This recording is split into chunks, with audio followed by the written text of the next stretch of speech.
Jedna kvapka krvi môže zachrániť život. No napriek tomu, že to nebolí, darcov nie je stále dosť.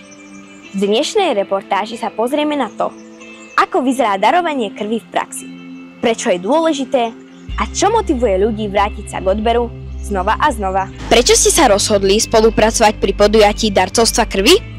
Tak s miestnym spolkom Slovenského červeného kríža v Hurbanove spolupracujeme dlhodobo a chceli sme prispieť aj my svojou troškou. Oslovili sme rodičov, zamestnancov školy, aby sme ukázali všetkým a hlavne našim žiakom, že ak vyrastú, aby pomáhať bolo pre nich samozrejmosťou. Darovanie krvi konkrétne darujeme 4-krát v roku, pretože je to ohraničené darovanie tým, že ženy môžu 3-krát v roku darovať a muži 4-krát. Vo februári valentínsku kvapku krvi organizujeme, v júni júnovú kvapku a teraz ďakujeme za spoluprácu s pani riaditeľkou základnej školy Konkoliho, že sa nám ponúkla, že nám teda pomôžete a oslovila rodičov. Takže sme veľmi, veľmi radi, že ešte viac vo väčšom počte budeme zachraňovať životy. Aký bol záujem zo strany rodičov, zamestnancov a priateľov školy? Tak napriek tomu, že ide o prvé takéto spoločné darovanie alebo spoluprácu miestneho spolku a základnej školy, myslím si, že na účasť rodičov, zamestnancov a priateľov školy sa nemôžeme sťažovať, je pomerne vysoká, čo ste videli aj na chodbách. Koľko darcov očakávate dnes? Je to viac alebo menej než v minulosti? Určite viac, vďaka rodičom zo základnej školy. A už teraz sme pri počte darcov krvi aj vďaka vám, pani riaditeľke, okolo 40. Plánujete aj v budúcnosti podporiť túto myšlienku?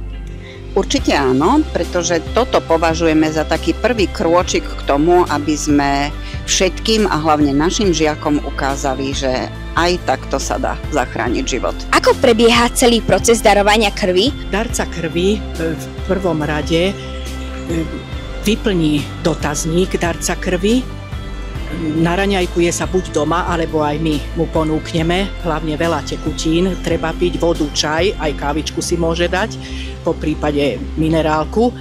A potom ide k pani doktorke s osobným dotazníkom, oni sa porozprávajú, či nebol v zahraničí darca, aké choroby prekonal a pani doktorka sa rozhodne aj po odobratí výšky hladiny železa, odmeria tlak, aj cukor v krvi a potom posledný verdikt povie pani doktorka, či môže darca odovzdávať krv.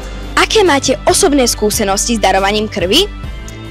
No, na jeseň bolo moje premiérové darovanie krvi a teraz som darovala krv druhýkrát, ale členovia mojej rodiny darujú krv pravidelne. Prečo je dôležité darovať krv pravidelne? Je veľmi vhodné darovať krv aj kvôli ochrane zdravia vlastného. Pravidelne takto je už špička. To veľmi pekne ďakujeme, kto každý pravidelne teda dáva krv. A je to podľa mňa dôležité aj starať sa o vlastné zdravie, lebo je to taká mini preventívna prehliadka, ako som už uviedla, čo všetko sa vyšetruje pred tým, ako darca daruje krv. Budúcim darcom odkazujem, že sa nie je čoho báť a odchádzate s výborným pocitom, že niekomu ste pomohli. A čo by ste vy odkázali ľuďom, ktorí váhajú darovať krv? Ja po osobnej skúsenosti, lebo som 6-krát darovala krv, že nech sa ničoho neboja, lebo aj ja som si tým prešla, tiež som sa trošku bála, ale budú mať úžasný pocit, že pomohli, ani nevedia komu, ale naozaj chorým, kto potrebuje operáciu, mamičkám pri pôrode a je to najkrajší dar. Ďakujeme veľmi pekne. Prečo ste sa rozhodli darovať krv?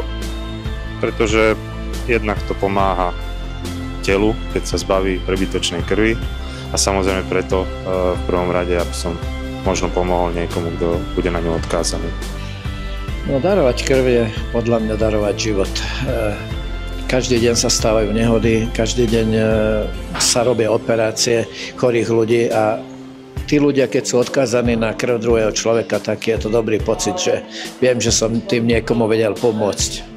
Tak som veľmi rád, že som tu a za to som sa rozhodol, lebo by som rád pomohol niekomu, kto tú krv moju potrebuje. To rozhodnutie prišlo tak spontánne. Chcel som asi pomôcť ostatným. Je to vaše prvé darovanie krvi? Nie, je to momentálne 4. darovanie krvi. No, som prvodarca, dlho som na tým rozmýšľal a teraz som dostal impuls. Pravidelný nie som, ale toto je 11. darovanie krvi. Čo pre vás znamená byť darcom krvi? Ťažká otázka. Je to jeden veľmi dobrý pocit. Keď si človek uvedomí to, že mohol zachrániť niekomu život, tak to je skutočne dobrý pocit. Tak som hrdý na to, že som mohol niekomu pomôcť a začleniť sa do tej skupiny tých darcov a dúfajme, že pomôžeme niekomu týmto činom. Poznáte niekoho, komu krv pomohla zachrániť život? Áno, poznám. Takto konkrétne nie. Poznám kopec ľudí, ktorí prešli rôznymi ťažkými operáciami, ťažkými stavmi. Verím tomu, že tam určite niekoho krv pomohla a zachránila tomu človeku tú život. Dobre. Čo vás motivuje vrácať sa pravidelne? Pocit, že niekomu pomôžem. Vnútorný pocit to asi, že je to pomoc mi. Čo by ste odkázali ľuďom, ktorí ešte nikdy nedarovali krv? No, netreba sa báť darovať krv.